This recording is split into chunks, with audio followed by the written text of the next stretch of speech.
अस्सलाम वालेकुम दोस्तों, मेरा नाम डॉक्टर अली असगर है और आज की इस वीडियो में हम first year chemistry chapter number 10 के एक टॉपिक को समझने जा रहे हैं। उस टॉपिक का नाम है सॉल्यूशन, सस्पेंशन एंड कोलॉइड। आज की इस वीडियो में हम सॉल्यूशन, सस्पेंशन और कोलॉइड के दरमियान डिफरेंस को समझने जाएंगे।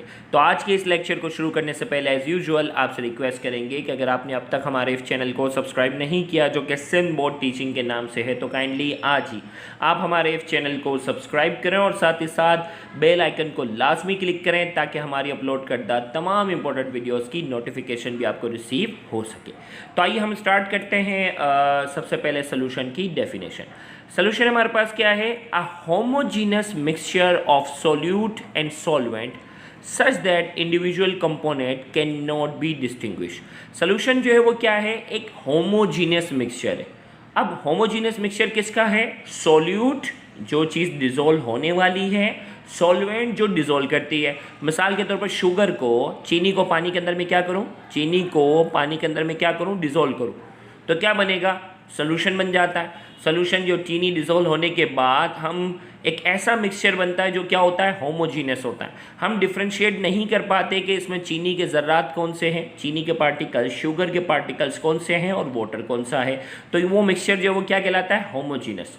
तो सोल्यूशन हमारे पास क्या है? A homogeneous mixture of solute. Solute वो जो चीज़ डिज़ोल्व होती है, मिसाल के तौर पर शुगर, सॉल्वेंट जो कि वाटर था जो कि चीनी को डिज़ोल्व कर रहा था, सच that individual component can not be distinguish. इस तरह ये मिक्सचर बने कि इंडिविजुअल कंपोनेंट जो है वो डिस्टिंग्विश यानी अलग से उनकी पहचान ना हो सके। अब सोल्यूट की डेफिनेशन क्या है और सॉल्वेंट क्या है? Solute, the substance which is present in small quantities in a solution is called solute. यहाँ हमने कहा कि भाई दो चीज़ों को मिक्स कर रहे हैं ना, जो कम मिकदार में जो चीज़ होगी, पानी इतना सारा था, चीनी थोड़ी सी थी, तो चीनी क्या बन गई? शुगर जो है वो क्या बन गई? Solute. The substance which is present in small quantities, वो सब्सटेंस जो स्मॉल क्वांटिटी में होगी इन अ सोल्यूशन, सोल्यूशन में जो स्मॉल क्वांटिटी में होगी उसे हम क्या कहते हैं? सोल्यूट। या क्या कहेंगे? The dissolve substance is called solute. जो चीज़ डिजोल्व की जा रही है वो क्या कहलाएगा? सोल्यूट। जैसे मैंने अभी आपको बताया। सॉल्वेंट क्या है? The substance which is present in large quantities in a solution, जो बड़े पैमाने पे जैसे पानी लार्ज क्वांटिटी में था वो सॉल्वेंट कहलाता है। या दूसरे अल्फाज में the dissolving medium is called solvent. Dissolving medium जो चीज़ किसी चीज़ को डिजोल्व करता है उसे क्या कहते हैं? सॉल्वेंट कहते हैं। अब यहाँ सोल्यूशन की हमने डेफिनेशन पढ़ी, सोल्यूट की डेफिनेशन पढ़ी, सॉल्वेंट की डेफिनेशन पढ़ी। अब जो हम पढ़ने जा रहे हैं वो पढ़ने जा रहे हैं हम सस्पेंशन की डेफिनेशन पढ़ेंगे और फिर तीनों के दरमियान डिफरेंसेस को भी हम डिस्कस करेंगे। सस्पेंशन क्या है? A cloudy heterogeneous mixture in which the disperse particles settle down eventually. यहाँ हमने कहा भाई एक क्लाउडी होगा, जैसे मट्टी को अगर पानी में डाल दो तो सोल्यूशन तो नहीं बनेगा, एक क्लाउडी सा होगा। और मिक्सचर कैसा होगा? हेट्रोजीनस होगा।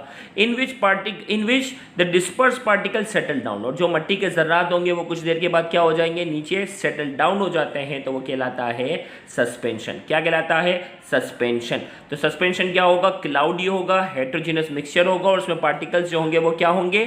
डिस्पर्स हो जाएंगे। यानी डस्ट को मट्टी को अगर हम जो है वो पानी में डिसॉल्व करवाते हैं तो कुछ देर के बाद मट्टी क्या होती है? पानी के नीचे बैठ जाती है, तो वो क्या है? सस्पेंशन।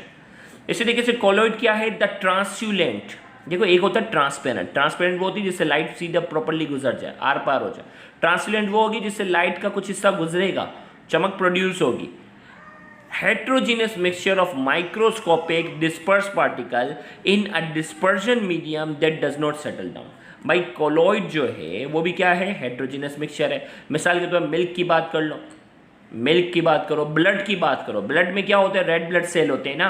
अब रेड ब्लड सेल है, प्लाज्मा है, तो ये सोल्यूशन तो नहीं हुआ, ये क्या है? हेट्रोजीनियस मिक्सचर है। हेट्रोजीनियस मिक्सचर में red blood cell, white blood cell सब कुछ है, माइक्रोस्कोपिक है, हमें वो पार्टिकल आंखों से नजर नहीं आएंगे और वो सेटल डाउन भी ज़्यादा देर के बाद सेटल डाउन भी नहीं होंगे।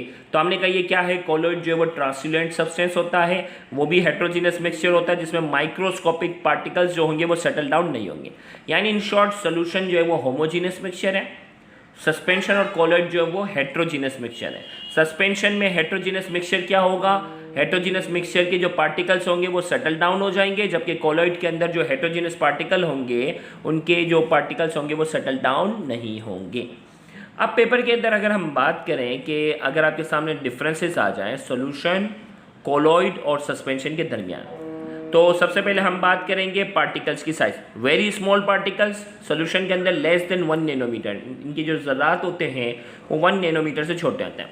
कोलॉइड की बात करेंगे, इंटरमीडिएट पार्टिकल्स होते हैं, इनके जो ज़रात होते हैं, इनके पार्टिकल्स होते हैं वो 1 से लेकर 1000 नैनोमीटर के दरमियान होते हैं। जबकि सस्पेंशन में क्या होते हैं, large size particle more than 1000 nanometre, 1000 nanometre से बड़ी साइज के पार्टिकल होते हैं। नेचर की बात करेंगे, आपको अभी मैंने बात की कि सोल्यूशन होमोजीनस मिक्सचर होता है, कोलॉइड जो है वो हेट्रोजीनस है और सस्पेंशन भी हेट्रोजीनस है। अपीयरेंस की बात करेंगे, सोल्यूशन क्लियर और ट्रांसपेरेंट होता है। कोलॉइड जो होता है वो क्या होता है, ट्रांसल्यूलेंट होता है, जिससे कुछ लाइट का हिस्सा गुजरता है, और सस्पेंशन जो है वो ओपेक है, जिससे लाइट का कुछ हिस्सा नहीं गुजर सकेगा। सेटलिंग डाउन की बात करेंगे, सोल्यूशन के अंदर do not settle down, colloid के अंदर भी पार्टिकल सेटल डाउन नहीं होंगे, जबकि सस्पेंशन के अंदर क्या होंगे, सेटल डाउन होंगे। लाइट एक्सपोजर की बात करेंगे, transparent when expose to light, क्या होगा, ट्रांसपेरेंट होगा जब लाइट से एक्सपोज करेंगे। उसमें क्या होगा, टिंडल इफेक्ट होगा, स्कैटरिंग ऑफ लाइट।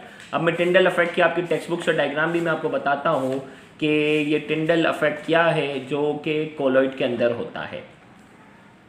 अब देखिए भाई, अगर आप इस डायग्राम को अगर अच्छे से देखें तो ये शो कर रहा है Tyndall effect in colloid solution. Source of light है, यहाँ से लाइट सीधी गुजर गई, जबकि कोलॉइड में लाइट क्या हो रही है, फैल रही है। तो इस इफेक्ट को हम क्या कहते हैं, टिंडल इफेक्ट। क्या कहते हैं, टिंडल इफेक्ट क्या होता है कि जब भी हम लाइट को क्या कर रहे होते हैं, कोलॉइड से गुजारते हैं, तो वो लाइट क्या हो रही होती है, डिस्पर्स हो रही होती है। क्या होती है, लाइट जो है वो डिस्पर्स हो रही होती है कोलॉइड के अंदर। इस इफेक्ट को हम कहते हैं टिंडल इफेक्ट। तो यहाँ हमने कहा लाइट को एक्सपोज करेंगे, transparent when expose to light, Tyndall effect होगा, scattering of light, light colloid से फैलती है, और सस्पेंशन में लाइट कैन नॉट पास। फिर इसी तरीके से यहाँ हम बात करेंगे, component of solution can not be separate by filtration. Filterability की बात करेंगे, कैसे फिल्टर होगा, तो सोल्यूशन अगर हम करने चाहेंगे तो सोल्यूशन के कंपोनेंट्स फिल्टर नहीं हो सकेंगे। चीनी को अगर पानी से अलग करना चाहेंगे फिल्टर पेपर की मदद से तो फिल्टर नहीं होंगे। कोलॉइड में क्या होगा, colloid particles can be separated by ultra filtration. Ultra filtration के जरिए जो है इनको फिल्टर जो वो इनके पार्टिकल्स को अलग किया जा सकता है। सस्पेंशन की बात करेंगे, can be separated by ordinary filtration. Filter paper ले लो, फिल्टर पेपर से सस्पेंशन को गुजारो तो इसके पार्टिकल क्या होंगे, सेपरेट हो जाएंगे, जबकि कोलॉइड के पार्टिकल इतनी आसानी से सेपरेट नहीं होंगे। इनके लिए अल्ट्रा फिल्ट्रेशन मतलब ऐसा फिल्ट्रेशन का निज़ाम होगा जो बहुत सारे छोटे छोटे पार्टिकल्स को भी फिल्टर कर सके, जबकि सोल्यूशन में वो पार्टिकल भी फिल्टर नहीं हो सकेंगे। विजिबिलिटी की बात करेंगे, invisible to the naked eye, naked eye से हमें पार्टिकल्स नजर नहीं आएंगे। Visible through a powerful microscope, powerful microscope से हमें नजर आएंगे। और सस्पेंशन के जो पार्टिकल्स होंगे वो इजीली क्या होंगे, इजीली नज़र आ जाएंगे। तो ये था हमारा आज का ये लेक्चर, जिसमें हमने सॉल्यूशन, कोलॉइड और सस्पेंशन डिफरेंसेस आएंगे तो आप इस तरीके से लिख लेंगे। फिर इसके एग्जांपल में आप सॉल्ट सॉल्यूशन या शुगर सॉल्यूशन लिख लेंगे सॉल्यूशन के एग्जांपल में। इसमें मिल्क और ब्लड के एग्जांपल लिख लेंगे। इसमें आप क्या कर लेंगे, मडी वाटर या डस्टी एयर। मडी वाटर और डस्टी एयर क्या हो गए, इसके एग्जांपल का एक कॉलम बनाकर वो लिख लेंगे। तो ये था हमारे पास सॉल्यूशन, कोलॉइड और सस्पेंशन के दरमियान डिफरेंस। तो इंशाल्लाह नेक्स्ट लेक्चर में नए टॉपिक को डिस्कस करेंगे, तो उसको भी देखना मत भूलिएगा। Thank you very much. अल्लाह हाफिज़।